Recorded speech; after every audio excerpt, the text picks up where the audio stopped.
Hi, everyone. My name is Hillary Flint, and I am the Director of Communications and Community Engagement at BCMAC.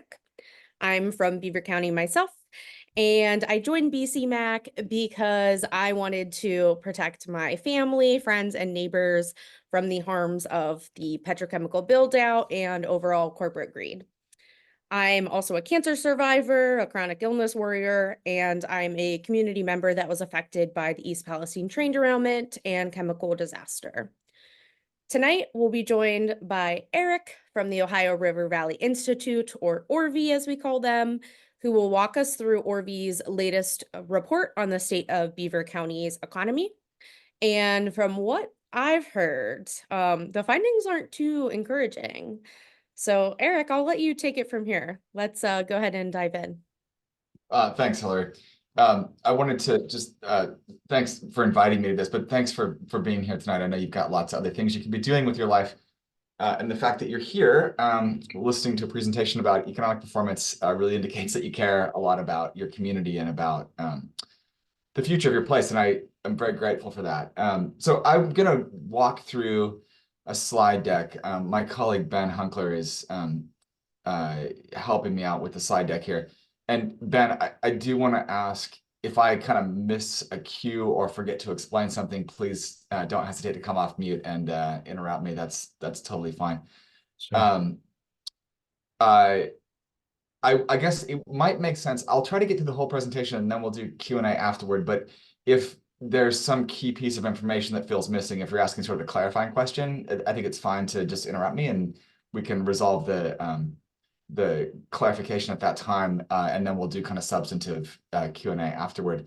A little bit about myself. I have been working on fossil fuel issues and fossil fuel economic issues for, almost 25, 30 years now.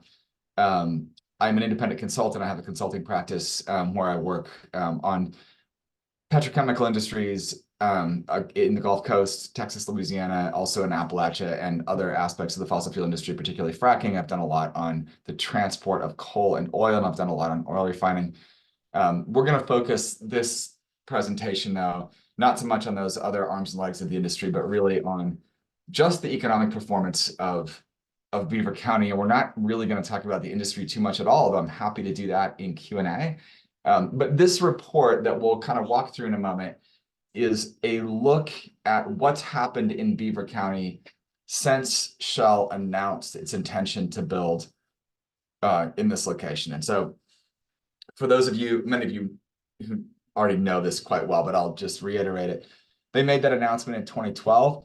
So the analysis that you'll see here benchmarks everything to 2012. That's the point at which other businesses can make decisions based on Shell's decision. That's when residents can make decisions based on Shell's decision. Governments can make decisions. And we will see everything sort of evolve from that beginning point in 2012.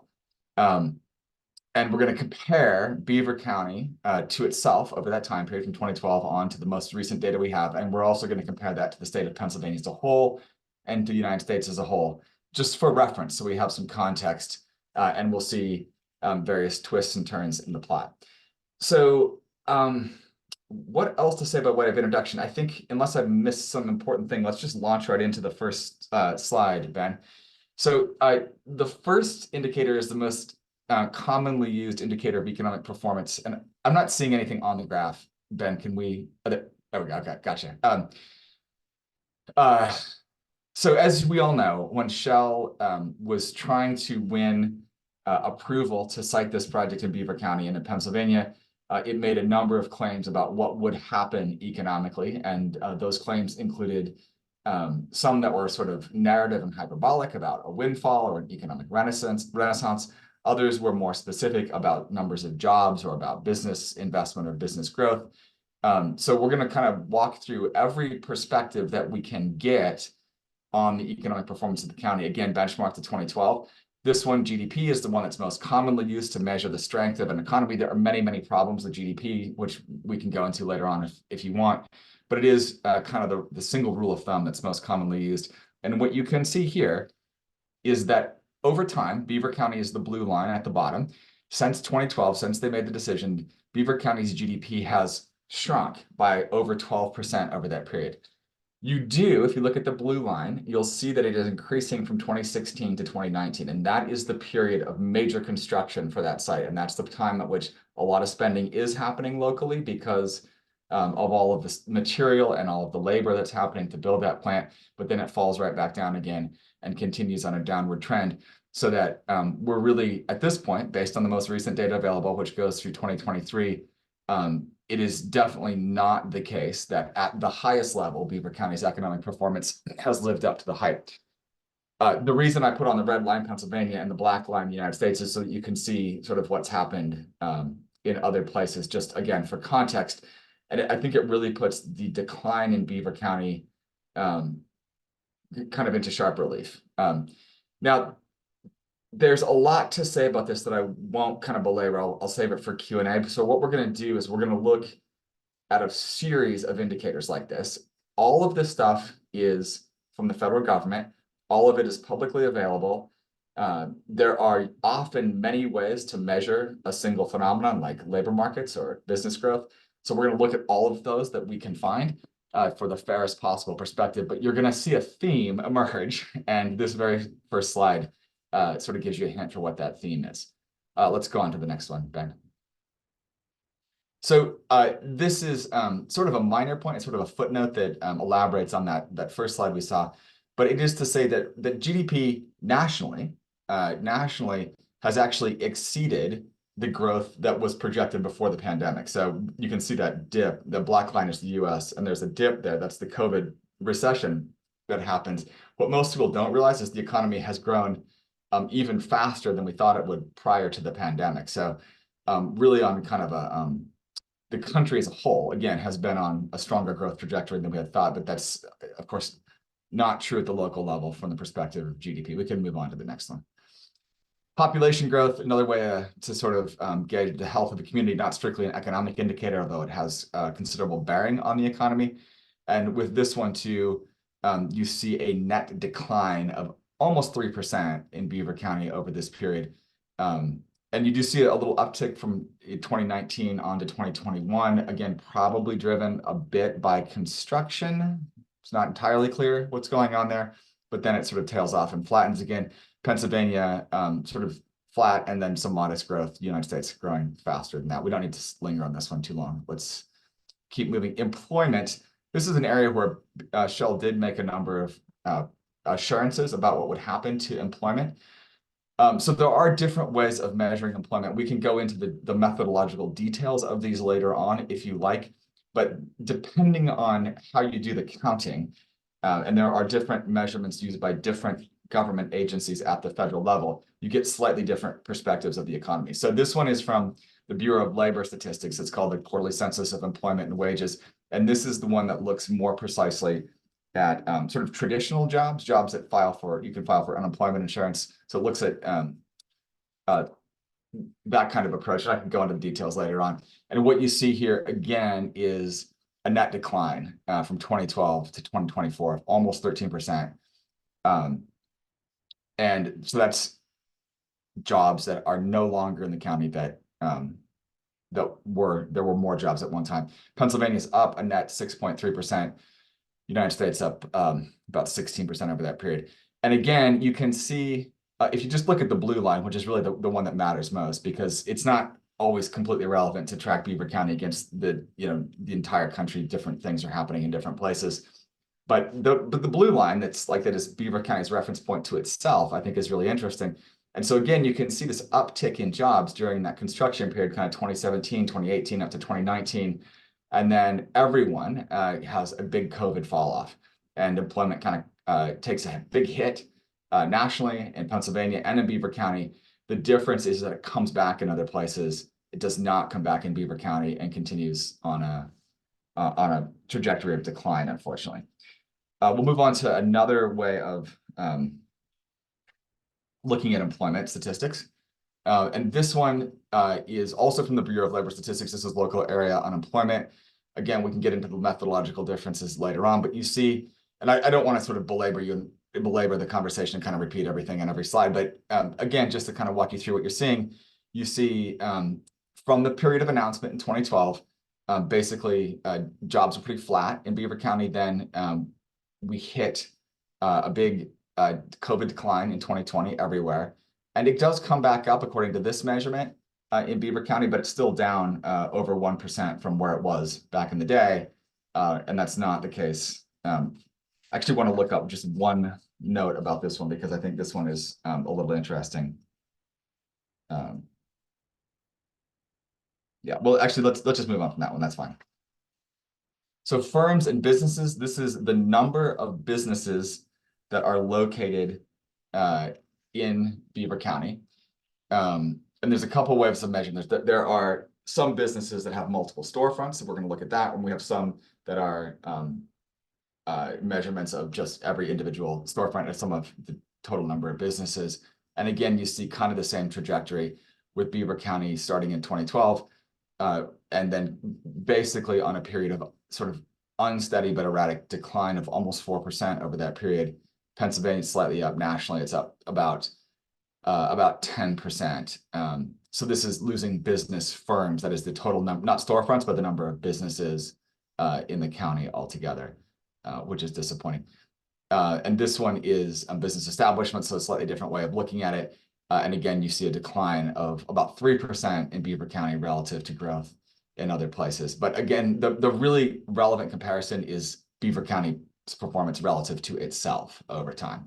And so kind of a troubling result here as well. And again, quite contrary to what Shell promised would happen, and the backers of this project promised would happen when they went to the state legislature and said, we'd like $1.6 billion in state taxpayer subsidies so we can build here.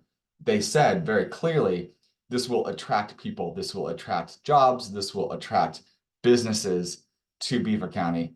As of the most recent data we have available, which admittedly isn't that recent, if you look at the chart, it's only 2021, we'll continue to track this, but they don't this information isn't updated very often. It's not looking good. So we'll kind of move on from this one as well. This is yet another way of looking at it from the Bureau of Labor Statistics. And again, without kind of boring you all with the details of every single one, you're going to see that theme emerge again, where by this way of accounting, you're down, Beaver County's down 4%, states up more than 10, and the US is up about 30% in business over the period. Poverty and child poverty.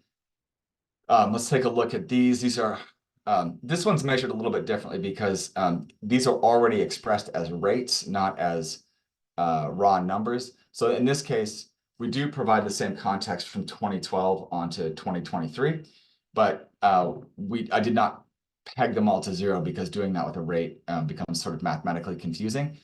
It's hard to parse what the data is saying at that point.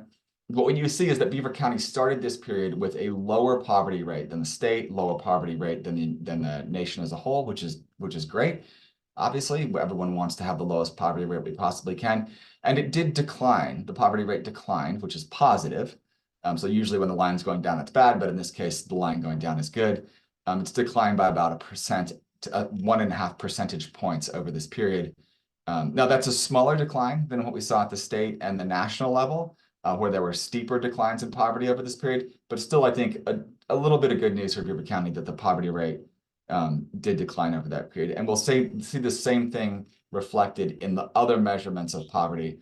This one looks at child poverty. So that is children who live in households where the household income is lower than the poverty line. And kind of the same story here. Beaver County started with slightly lower child poverty rates than the state of the nation, and it continued to decline over time, roughly the same pace by this measurement as at the state of the nation. With the blue line there, you do see that it's fairly jagged. The reason that it kind of bounces up and down like that is because the measurements at local levels for child poverty are a little bit imperfect, and so you tend to get more sort of there's a greater margin of error in the assessment in any one year at a small level than there is at a big level. So if you're looking at the whole nation, the line tends to look pretty smooth because you're surveying a lot of households, and as a result, you don't typically see a tremendous amount of change from year to year because each individual year is pretty accurate. At a local level, and this isn't anything to do with Beaver County per se, just that it's a smaller geography, because the margin of error is higher, when you plot it as a single line, it looks like it's kind of bouncing up and down. So pay attention to the trend, not to any individual year is the right way to sort of think about that. And then there's a different way of thinking about child poverty. This one is also from the Census Bureau. This is a data service they have called the American Community Survey, which is more carefully designed for small areas, although it's sort of a different set of methodologies underneath it than the previous one, which is and again, I'm happy to go into that later on. But you see the same story. So for overall poverty rates, again, Beaver County starts at a lower level and it declines, which is positive news, about 2% over that period. It's not quite as big a decline, it looks like, as in other places, but still, I think, modestly good news for Beaver County. Child poverty by this measurement, by the ACS survey. In this one, you can see it bouncing around quite a lot. But again, pay attention to the trend, the overall trend, not to any individual year. And again, you see the same story. And the reason I present so many versions of each of these measurements is just to be clear, so that nobody can sort of criticize us for cherry picking. I wouldn't want to say, well, I looked at just the one or two that were favorable to the story I wanted to tell, or that's what the industry does all the time, right? So what we're trying to do is we measure everything as comprehensively as possible. If there is a way that we can use, accurate, credible federal data to look at what's happening in Beaver County, we're going to look at it and we're going to present it here. And when you see multiple indicators telling essentially the same story, you have a pretty good sense for what's going on in the place. So just so you know, I'm not trying to bore all of you by presenting 4 different pictures of poverty in Beaver County, but this is more like a way to be sure that what we're seeing is accurate because we're looking at it from essentially, 4 different angles. Okay, let's go to the next one. Income is something that everybody cares about. So median income is the amount of income, in this case for a household, that half of every household makes more than, and half of everybody makes less than. So it's not an average exactly, it's the middle point of income. And by this measurement, Beaver County grows at pretty much exactly the same rate over time as the state and the country. Now, if you were to look at the actual dollar figures, it's a little bit lower in Beaver County than it is at the state or national level, but that's fine. That not every place makes the same amount of money, but the growth rate, again, if you look at the trend, the overall trend, not the specific sort of jumping around from year to year, you see a growth rate that looks pretty similar. There is this concerning sort of tailing off toward the end. We're going to continue to monitor this. I do have some worry that with the construction period being over and the construction related jobs going away, that there could be something afoot, but we won't really know until we see more data for this one. I should mention too that we've actually done this report 2 times previously. So this is the 3rd installment. We'll do a 4th installment. We'll do more installments, I think, in the future. But every year and a half or so, we want to go back and take a look and see, well, now that the plant's been operating for a while, are things changing? If so, what's changing? Or we're just seeing the continued trend lines that we've observed so far. So another way to measure income in the next slide. This again uses the American Community Survey data, and kind of the same story here. You see that it's the income in Beaver County is the growth rate, not the dollar figure itself, but the growth rate is basically keeping pace with the state and the country. So that's good news, I think. Next slide. Per capita income growth. So this is a slightly different way of measuring income rather than that sort of midpoint in household income. What this one does is it takes all of the income earned in a place, in this case in Beaver County, and then it divides it up by the number of people there. And so you get a slightly different viewpoint about what income is.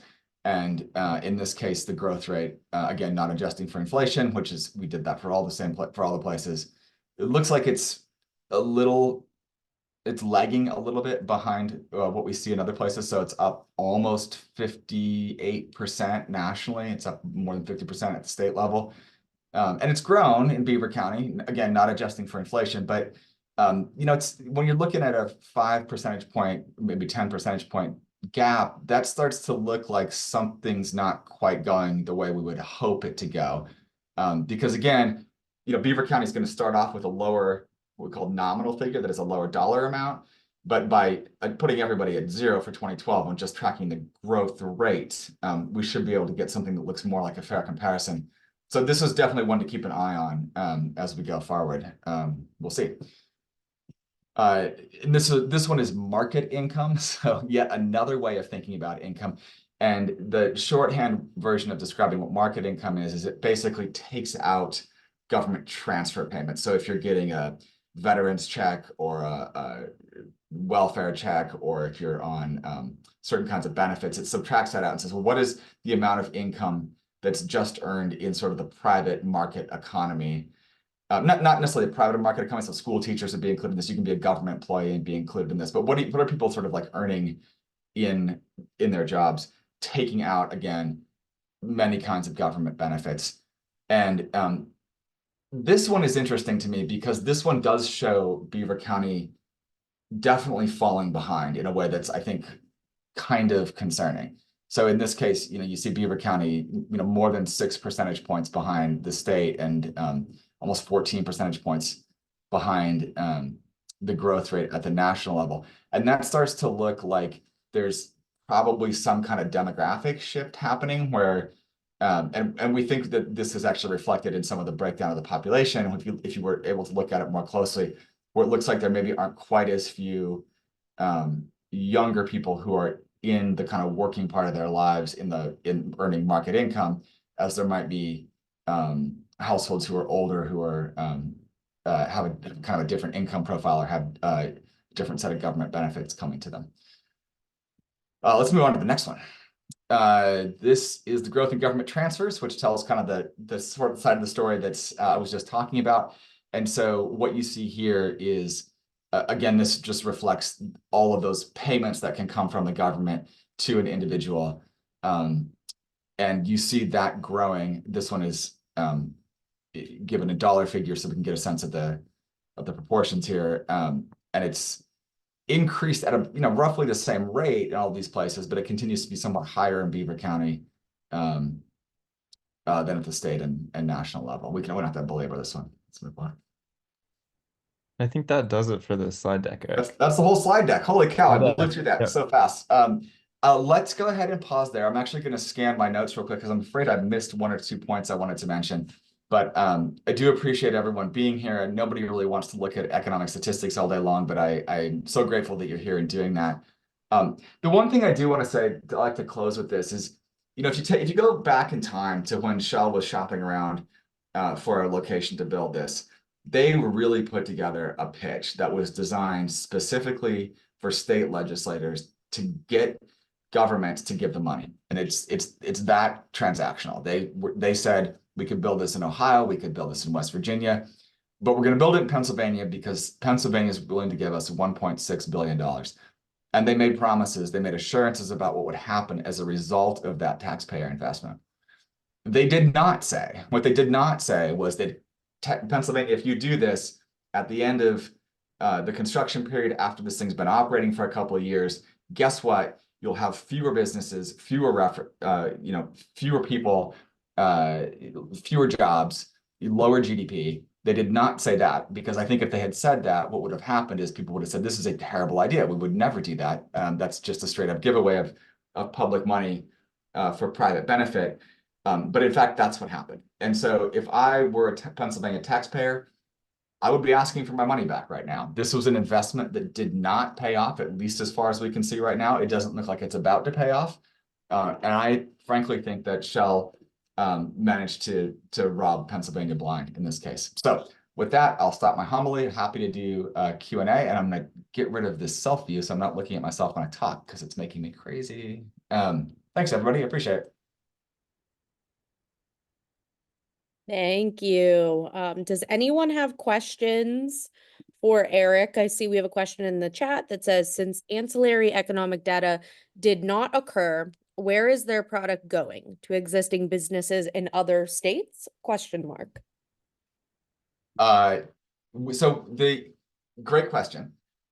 So as everybody probably knows, in some conversations I have to explain how these kind of plants work, but I think everybody in Beaver County already knows this, so apologies for repeating what's common knowledge. So basically at that plant, Beaver County is taking in raw natural gas liquids, particularly ethane, and then it is cracking the ethane molecules and converting those into little ethylene pellets called nurdles.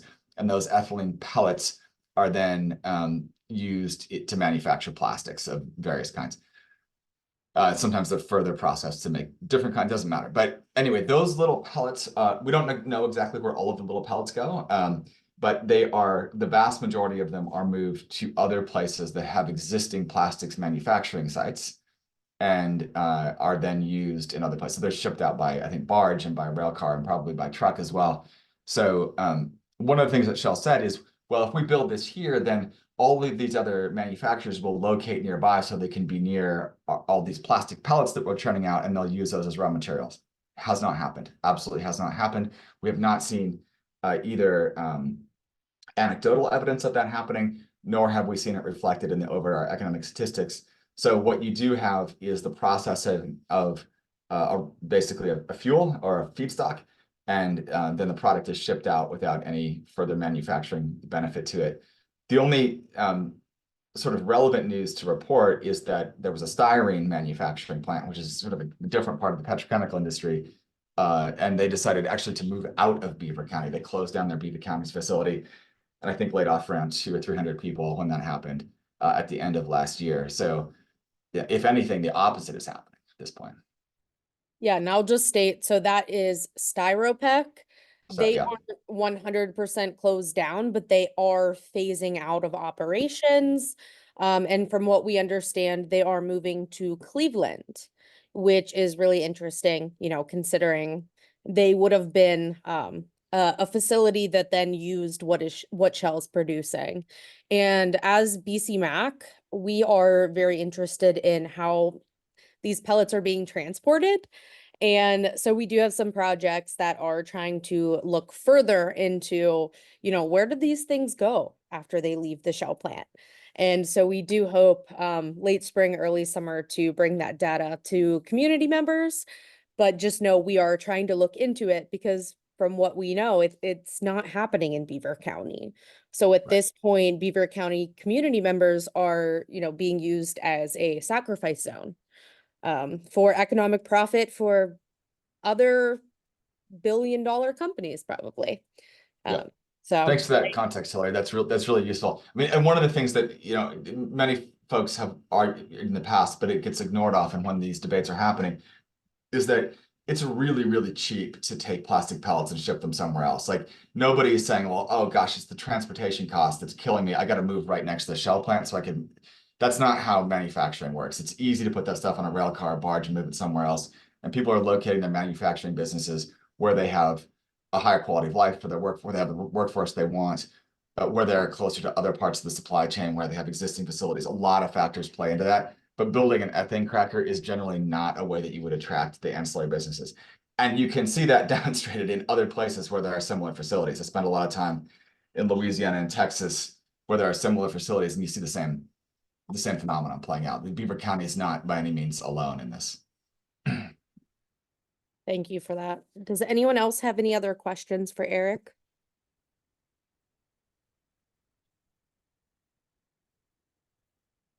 While people think, I have a question. Sure. Eric, Beaver County community leaders have actually taken up their time with the community to tear down this report. And I'm just curious if you have a response to that. Yeah, I think I'm aware of that, and it's a little bit perplexing to me. It's disappointing because they have made some claims about the report that make it seem like they haven't read the report at all. So I'll just reiterate what the report does do. It reports on Beaver County's performance relative to itself over time. Now, what you see largely is that Beaver County's performance economically, by almost every measure, has fallen behind itself. And even in the places where it hasn't fallen behind itself, it's fallen behind relative to the state. And I wish that the leaders who were criticizing this report were more able to say, gosh, we're not getting the results that we would hope for out of this. We should do something different. But right now, it seems like at least some of those leaders are saying, they're sort of saying, we don't believe any of the information, any of the data, any of the angles that we can get on this stuff. So we're going to keep doing things exactly the same way. And I think that's a huge disservice. I think it's a huge disservice to local folks who depend on their leaders to make better decisions for them. I will add that one of the things I'm looking into right now, because every place in the country has its own sort of story about what's happening economically. And some people have said, well, Beaver County's been in some level of decline for a long time. And so this is just a continuation of those trends, and it's got nothing to do with the plant. Now, I think there are two things wrong with that statement. One, Pennsylvania was promised that this would turn things around, and it didn't. So that's number one. There were specific promises about what would happen in Beaver County, and they haven't come true.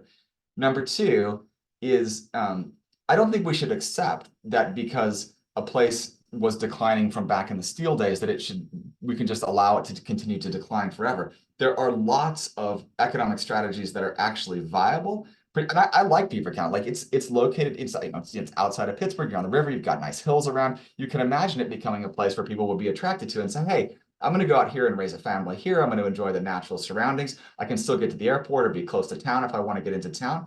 You could imagine it being a super lovely place.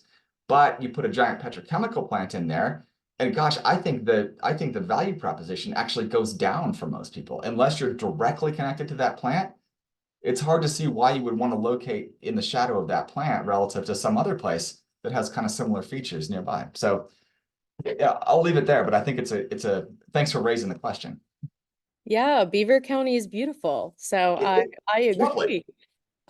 So one thing I want to highlight is we did have one of our commissioners, Jack Manning, highlight that the reason population is decreasing in Beaver County is due to, we are the second oldest county in the state of Pennsylvania.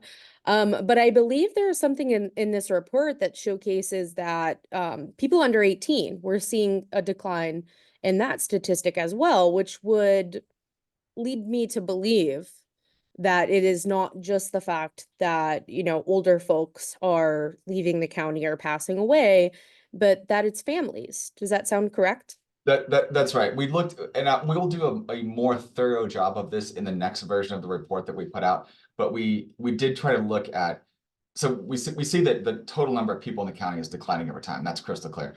But we're trying to figure out what are the components of that. Is that some people are moving in and some people are moving out? What is the net change by age category, by other types of demographics? And what it sure looks like is that what's happening in Beaver County is that we have fewer young people, so fewer families, fewer kids in the county. And that's, look, everyone's going to get old at some point. There's nothing wrong with being old, and having a community that's older than average, that's fantastic, if that's what you want to do, right? But the fact that there aren't as many families and kids as there used to be doesn't seem to be what was promised originally. And I just think there's nothing wrong with having a community that's largely older than average. Great. But it doesn't seem to be consistent with what was promised would happen, which is that there would be an influx of families and an influx of working age people who would want to be connected to the economic activity with that plant. So we will unpack that a little more, but thanks for raising that one too. Yeah, of course. We're very lucky that we are a very wise county. But that's right. Yeah. Yeah, that's great. So we have a question from Gail who said the tax credit is for 25 years. What will Shell do with this behemoth petrochemical plant after 25 years is over? Well, that is a great question. So now we'll talk about the industry for a little bit. So we believe, we don't know for sure, but we believe that Shell spent a lot more building that plant than they expected to. They had said things like it's going to cost us around 5 or 6 billion. We think they ended up spending more like 14 billion on that plant. So it was a very, very expensive proposition for them. The reason they built it in Beaver County is partly because of the tax credits or the tax subsidies that they got from the state, but also because it's near as I think folks on this call probably know, it's near the wet gas formations of the Appalachian, the Marcellus and Utica. So they're getting natural gas liquids like ethane that are fairly proximate to them, that moves to the Falcon pipeline, as I assume everyone on here knows. At the same time that the Falcon pipeline was getting built and that Shell was making these investments, some other stuff happened that was not what they had planned. The Mariner East pipeline system that goes west to east across Pennsylvania was built, and the ATEX pipeline, which goes from Pennsylvania down to Texas, was also expanded. Both of those are taking the same feedstock and moving it, in one case to Europe and the other case to the Gulf Coast, basically putting Shells in competition with ethane buyers in those other locations, which probably increase the price that they have to pay for ethane, which is not what they wanted. They wanted to keep it all to themselves. So it was industry expansion, which I don't think that industry expansion was a good idea, but it was bad for Shell also. And then China and some other places started building ethane crackers like crazy. And so right now, if you go read industry analysis about the ethylene markets, which is the output from that plant, you see that there's a tremendous oversupply. The gap between demand for ethylene and production capacity is huge and growing. And they say that it won't come back into alignment until 2030 at the earliest. So now Shell has this very expensive plant that they built. They're having to compete for the feedstock with other buyers they didn't want to. And they're selling their product into a very soft market where prices are super low and where they're probably taking a bath on this project right now.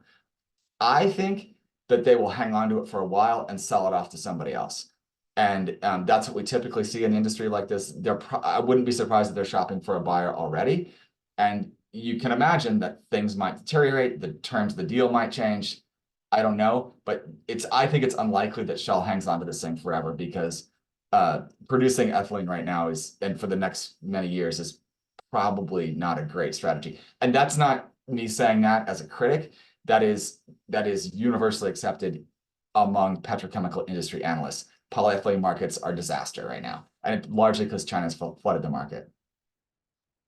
Anyway, Yeah. sorry, I'm going to get off on a long sermon there, but yeah. No, that was great. We've actually heard reports of, Shell talking to buyers from almost the beginning of when they started up. So, obviously none of that is fact, but there have been plenty of rumors.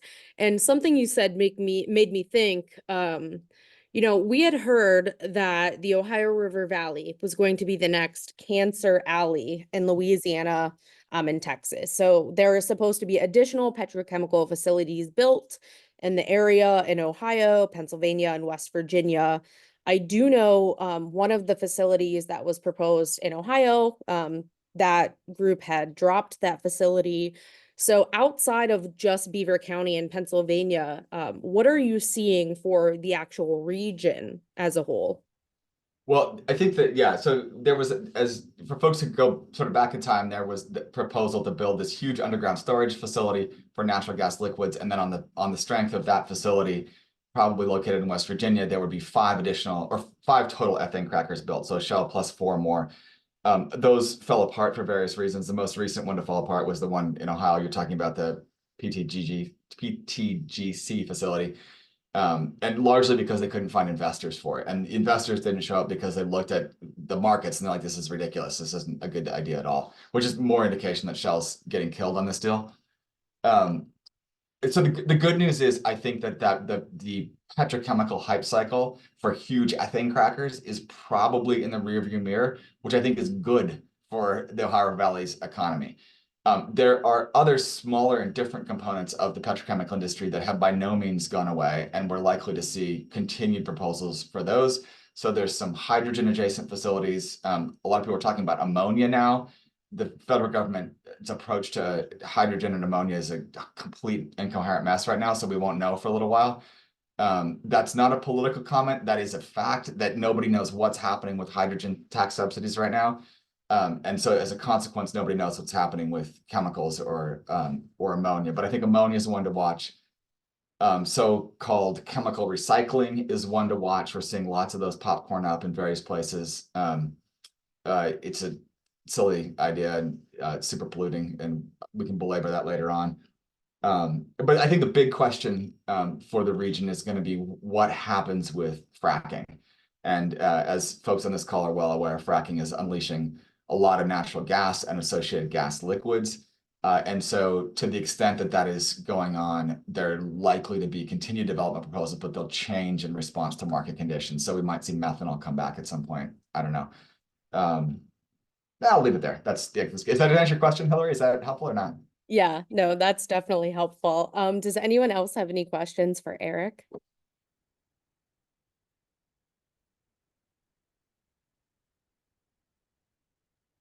I will say, so BCMAC recently attended the Beaver County Chamber of Commerce. They have this event every year called the State of the County. And local leadership has a very different picture of what the economy looks like from what we see on the ground. So we break this all down in a recent blog post from BCMAC titled Beaver County Deserves Accountability, Not Empty Promises.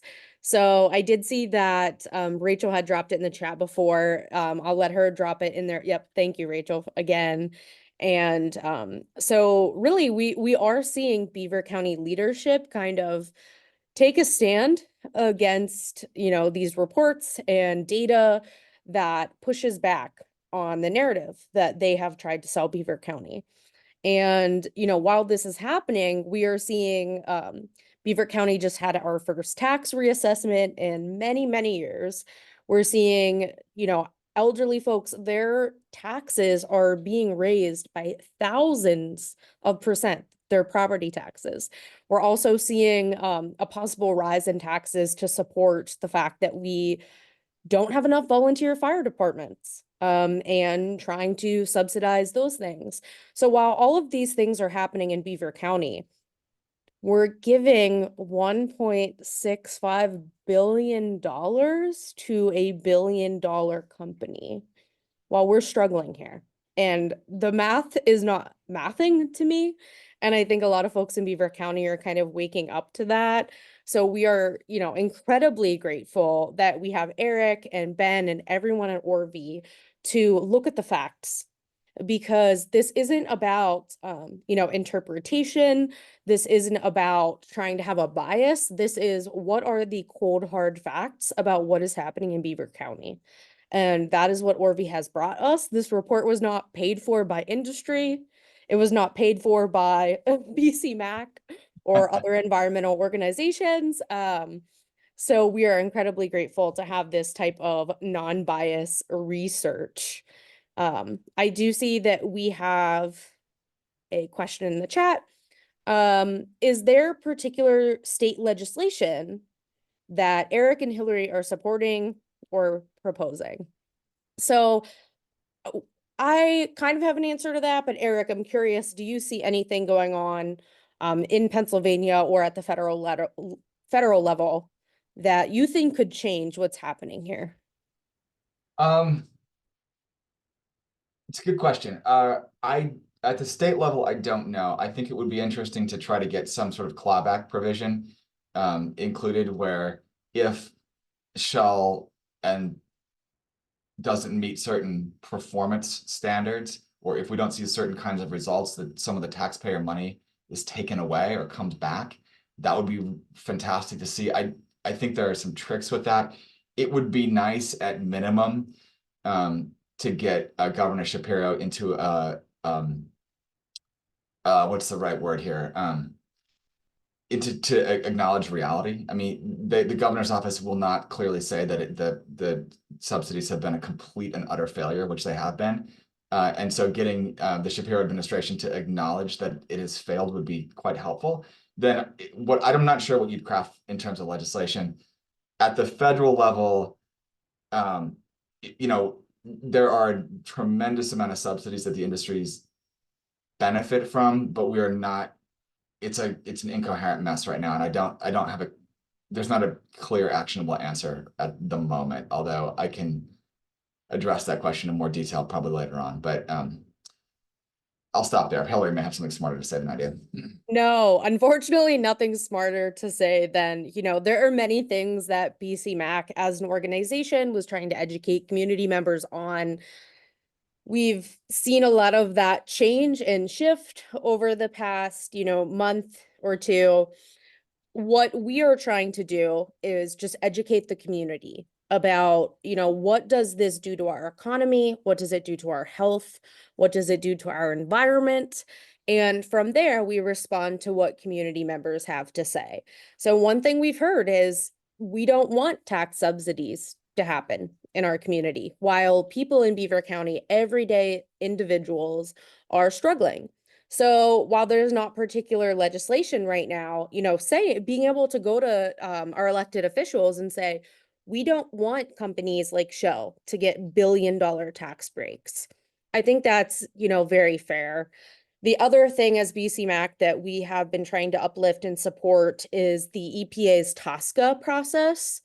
And this process is what regulates different chemicals. And as of right now, most of the major chemicals that Shell emits are under what's called TSCA evaluation. So meaning that the EPA believes that they could be so dangerous to human health that they are taking a deeper dive and considering either completely banning these chemicals or finding ways to restrict them.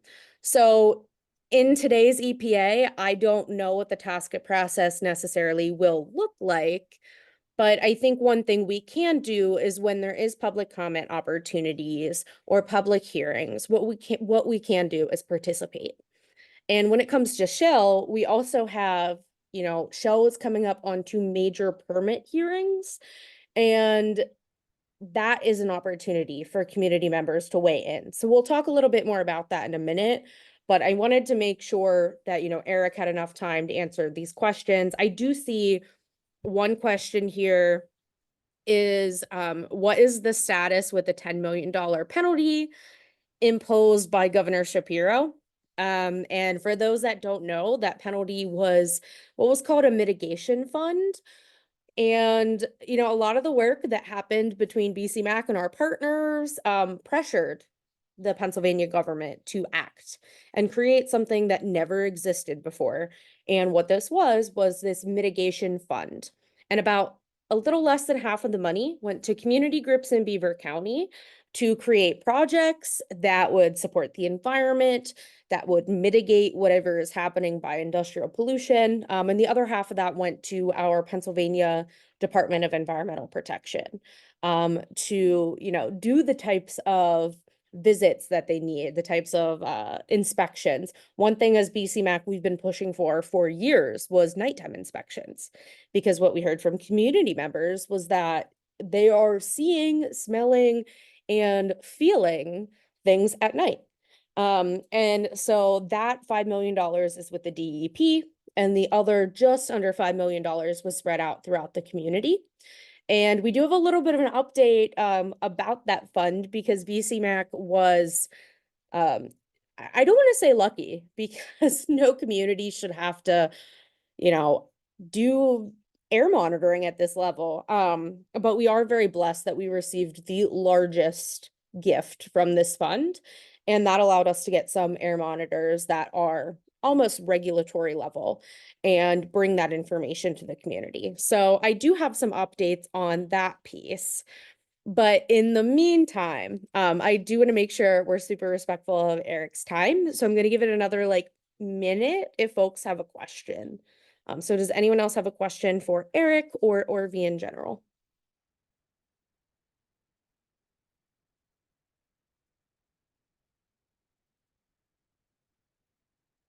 Well, I think that just means that you knocked it out of the park, Eric. Well, thank you all. I appreciate the opportunity to be here, and thanks, Hillary, for arranging this.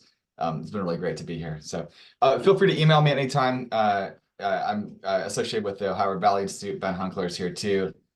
You can reach out to either one of us, and we're happy to answer questions or help provide information, and really rooting for you guys. So thanks again for the chance to be here. Of course. Thank you.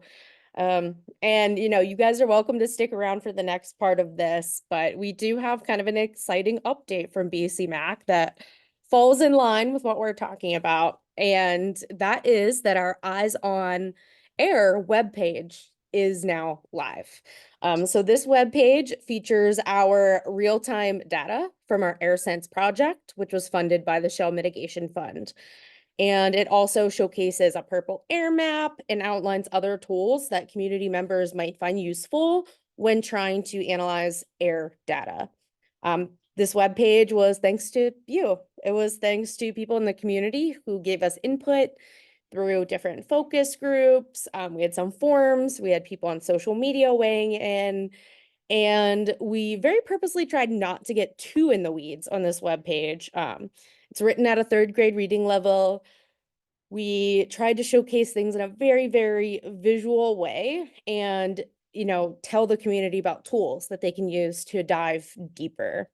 In the future, we have some plans to, add to this webpage. It's not like a one and done type thing. So we will be able to add VOC readings. We might be able to talk about how many people look at it every day. We might be able to upload downloadable reports or ways to compare data. But this is what we're starting with. And we wanted to give people on this call a sneak peek before anyone else. We'll formally announce this tomorrow. And we're trying to just get it out in the community everywhere we can. So we have been placing ads in Beaver County school districts, whether it's with their musicals or their sports teams. We have some really fun ways to showcase the data in a visual way throughout the county this summer. So, we've talked a lot about creative advocacy and what does it look like to make it exciting to people to see this data. So we have a lot of fun plans around that. But we just wanted to make sure that everyone knows there is now real-time air quality data in Beaver County. And we'll drop the link in the chat right now. Oh, thank you, Rachel. And so if anyone ever has feedback, please let us know. One thing I do want to highlight, our Brighton Township monitor is currently down. This is our only monitor that's powered by solar. And for our Beaver County residents on this program, we don't exactly live in the sunniest place. So this monitor has given us some extra challenges, but we thought it was important to try to do something that was solar powered, considering the work that we do. So we're staying committed to it and continuing to go out and, try to fix the issues that we have. So just know if you look in Brighton Township, there might be like a little error message, like, no, we're trying our best. Fingers crossed that, we can get that solar monitor to work. And Deb in the chat had mentioned that this page also features Project Spotlight, which is a collaborative project that BCMAC is doing with the Breathe Project, trying to get purple air monitors into the hands of people in Beaver County. So you can host your very own air monitor in your backyard. It's a purple air monitor. It measures PM 2.5. And there's a map where you can see that other people around you have purple air monitors, or maybe they don't, which is why we might need you to sign up. So that webpage has everything that you should need to be able to sign up for that as well. Another important part of the AirSense project is we will be having quarterly reports and then an office hours to accompany those quarterly reports. So we've partnered with the Environmental Health Project, who has a wonderful tool that is able to look at our air-cool monitors and create just some very visual and comparative data that we will be able to share with the community on a quarterly basis. So the first time this is happening will be in March, and therefore our first office hours for the AirSense project will be in March. So that's on Wednesday 19th at 7 p.m. I encourage everyone to register. Even you haven't seen the report yet. To be fair, we haven't either. But please register if you have questions about, air monitoring or the data that we're collecting. Because not only will BCMAC staff be there, we'll also have people from Environmental Health Project and, air quality experts. We have Dr. Lau on our team, which is incredible. But we've been able to add some additional support to our kind of like air monitor data analyzing team. So highly, highly suggest that folks show up for that. Before I move on, I want to double check. Does anyone have any questions about the web page or the upcoming AirSense office hours? And it's okay if you don't, because we just launched this for everyone. But we wanted to make sure this was the first group that saw it, because clearly you're the most dedicated to Beaver County if you're showing up.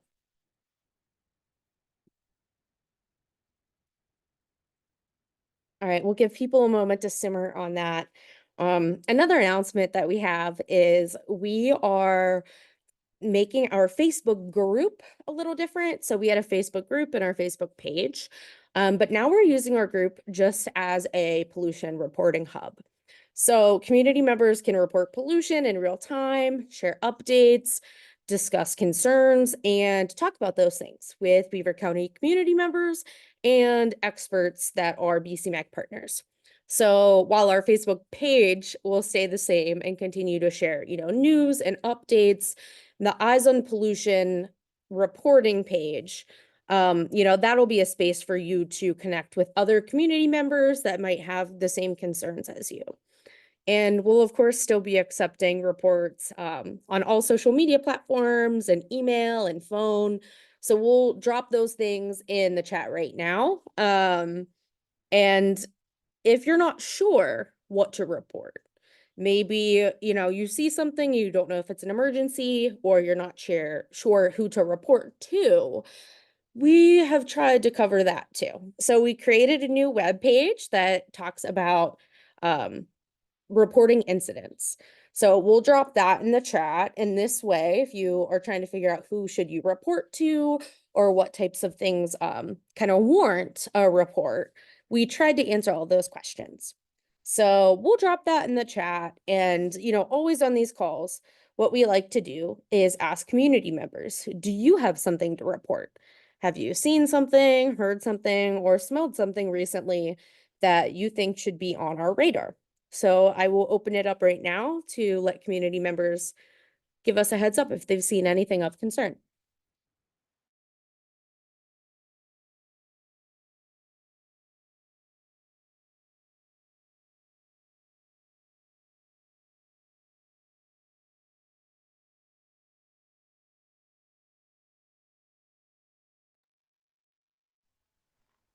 This is Hey, Sharon. Hillary, this is Karen Gadula.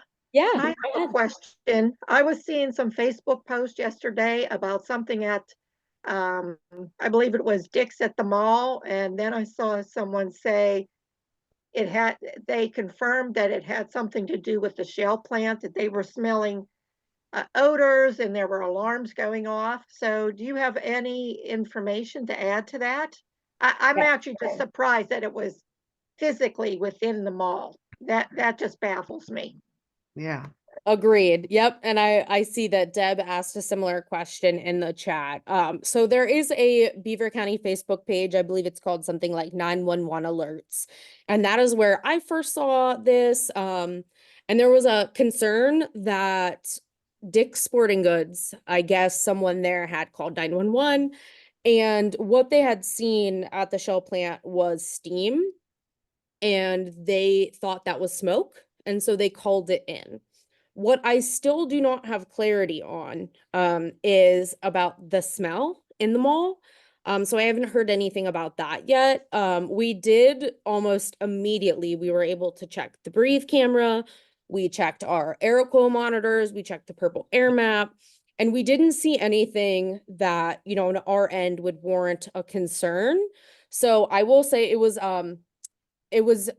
they ended up saying that it was a false alarm, but obviously we're still, looking into that. Yeah. And, I just doc, texted them. yeah, go ahead, Sharon. Sorry, I forgot I was on. Go ahead. No, it's okay. So we're continuing to look at that. And while it was reported as a false alarm, that doesn't necessarily mean it was. So we're continuing to dig into it. But I think now might be a good time for Dr. Lau to give a little bit of an update about what he's seen and kind of some next steps we're considering. So Cliff, I'll turn it over to you. Well, right now we just got the results back from our second episodic event. It wasn't really an event. We took it close to the CAM4 and we're analyzing that data, and we'll put it together with the previous data. And I think Emily will issue a report on that. We're now considering a time to take the next sample, and I'm currently watching the monitors. We've seen a way on the monitors to be able to indicate possibly when they are flaring. And so we were hoping, but the one thing about the rain is that it tends to clean the atmosphere, that volatile organics and the PM 2.5 all gets caught up in the rain and comes to the ground. So it doesn't look like we'll be going out tonight unless things change drastically. Thank you, Cliff. And for those that don't know, as a part of Project Spotlight, we are doing monthly episodic tests. So we're not just having the air monitors, tell us what's going on. We are going out there and doing additional testing. And this is in partnership with the Breathe Project, who is an incredible partner of ours. And as Dr. Lau mentioned, we were considering going out tonight, and I will say I'm glad that folks aren't going out because I believe it is raining outside. And we aren't seeing things too concerning on the air monitors right now. So thank you for that update. Does anyone else have anything they want to report that they've seen recently?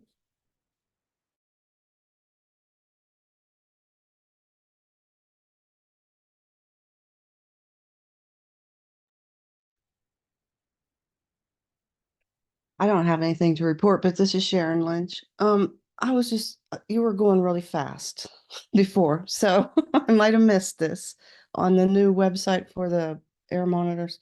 Are those buttons working yet? The Raccoon Township, Centertown?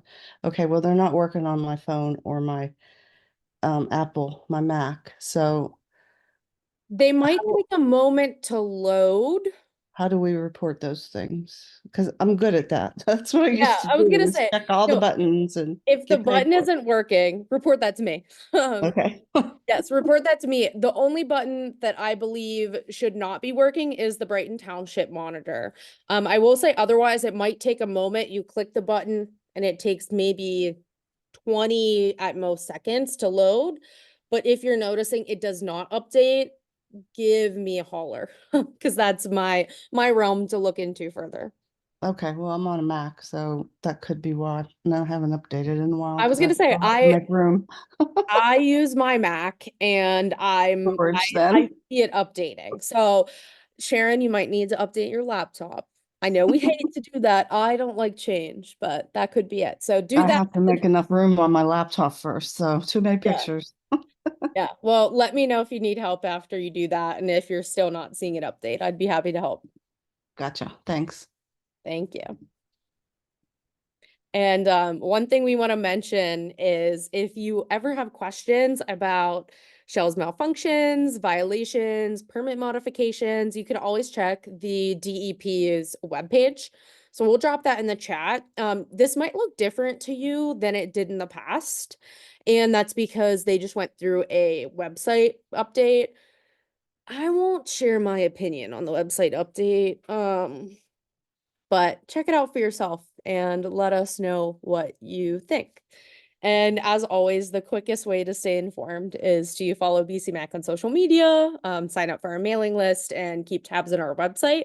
So we'll drop that in the chat now. I will say, have a little patience about the website. We just went through a giant relaunch, and I'm trying to go back and, add some of our historical data into there and some different resources. But we hope that folks like it. So if you have any feedback on the website in general, even outside of the Eyes on Air webpage, please let me know. It's been my baby for the past 6 months. But we're always looking to, make that better and easier for folks. But speaking of Shell is seeking a few permits right now. And we've talked about that in this group in the past. And I want to promise everyone, you're not getting additional information because things keep getting stalled. So right now, Shell is up for what's called their Title V permit and their Plan Approval D permit. And this has been happening for a couple months now. And every time that we think we have a timeline to operate off of, things get changed because as of the legal parameters, kind of every time a modification is submitted, Shell gets, X amount of days to update that, and then the DEP gets X amount of days. But I just want to make sure people know that it is still heavily on our radar. And we recognize that, this is probably the best chance that we're going to have in the next 5 years to fight back and to give our, opinions on what these permits should look like. So Title V permits, we will get this opportunity every 5 years. This is the first Title V permit that Shell will be applying for. So it's our first time in 5 years. Well, we have 5 years after this, but this is really the first time that we can influence these permits. And so BCMAC, alongside a lot of our other partners in the region, will be hosting an educational event series called Decoding Shell's Permits, Defending Our Future. This will break down kind of what's at stake. What do these permits look like? You know, what do we think are opportunities for improvement? What do we find incredibly concerning?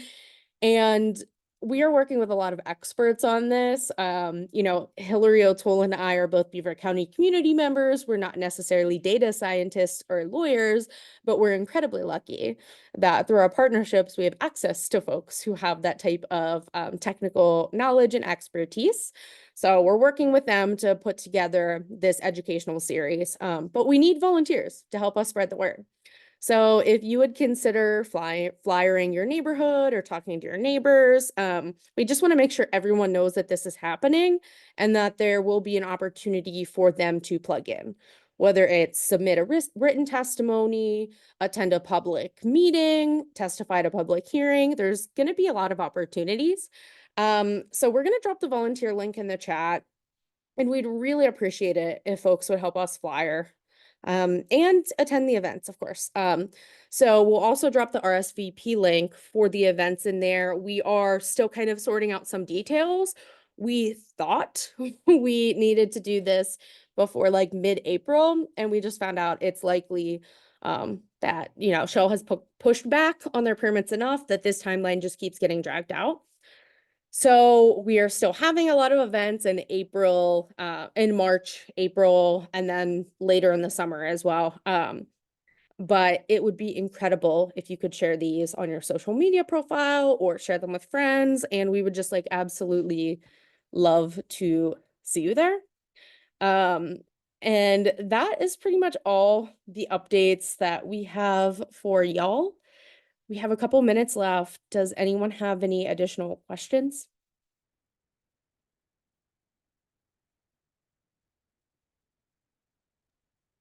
I think I saw one in the chat. Yep, all the links are in the chat. Gail sent one in the chat though. Does Beaver County have a conditional use for fracking in its zoning law? So right now we don't really have a lot of municipal laws around fracking in Beaver County. I think we are seeing a lot of incredible wins happening in Allegheny County, in Washington County. And for those that don't know, Cecil Township just got a really incredible ordinance passed, and now Range Resources is pushing back against them on that, which is incredible to see. You know, the community spoke up, they said what they wanted, and industry is still pushing back. So right now, Beaver County does not have anything that is a zoning ordinance around fracking, but BCMAC is supporting what is called either no drill zones. It's called a few different things, but essentially trying to get fracking away from things like schools, hospitals, residential homes. And so that is state level legislation that we've been involved in for, you know, almost 2 years at this point. I don't necessarily see it moving much in the future, but there is a possibility if we look at the municipal level, you know, maybe we could move some different ordinances through. So that is a really good thing to flag, Gail, and we'd love to have those conversations. It's just Beaver County municipalities haven't been incredibly open to that, but we're getting closer. We recently had a volunteer say that they are seeing a shamanic shift in a positive way due to the work of BCMAC and our partners in the county. So that was really great to hear. And I think we can continue that. And knowing that people in our community want to see those types of things happen is incredible. So Gail, I think we should probably try to make that happen. And I believe that Gail might live in Swickley or Allegheny Township. And you know, we'd be happy to help support that too, because the more we could reduce fracking in the entire region, the better. So yeah, let's make that happen. And then Gail, I see, do you have the language being used? So one of our partners, Food and Water Watch, they are experts at municipal ordinances. They have something called the Municipal Ordinance Project. I think I'm getting that right. And so they have all of the language that we would need to do something like this.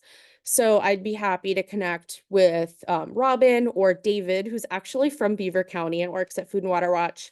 I'd be happy to connect with them and get some of that language to you. And, maybe we can get it to everyone because it doesn't, it doesn't have to be us that brings a municipal ordinance, zoning idea to people in different areas. It could be anyone. So that's great. Thank you, Gail. All right, everyone. Well, it's been a wonderful webinar. We are so happy that you're here with us today, and we hope to see you a lot in the spring and summer at our event series. And to answer Susan's question, yes, we will be downloading this and putting it on our YouTube channel. So I'll be sure to have that link out on our social media, our email, our website, and things like that. But it's been an absolute pleasure. I'm going to stop our recording and thank you for being here today.